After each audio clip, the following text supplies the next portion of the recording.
la diaspora. waaw Boubs fii.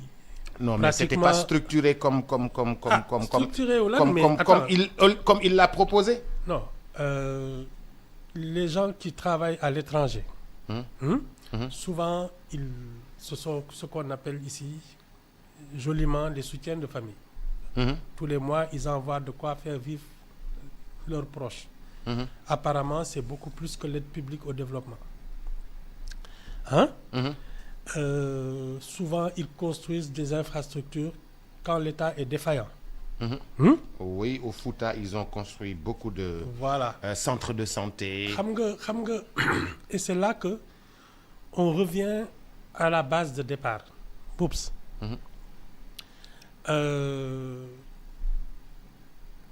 Comment tu veux qu'on prête à un État dont l'administration est suspectée de falsification de chiffres? Alors, les meilleurs, c'est compliqué. C'est l'autre administration qui avait falsifié. C'est pas la nouvelle administration. Non, c'est la même.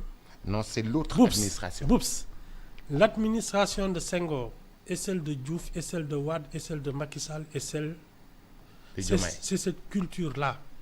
L'administration, c'est une culture, c'est pas des hommes. C'est une culture. Parce que les générations se succèdent. On est d'accord ou on n'est pas d'accord? Oui, on est d'accord que... Voilà.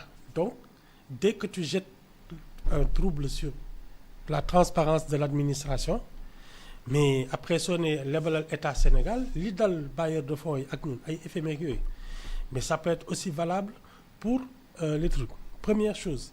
Deuxième chose, Boubs, moi je pense que, et ça a été l'une des raisons de la crise de 1962. Les banques, les accueils, c'était prévu pour les privés, pour lancer les hommes d'affaires privés pour l'entreprise.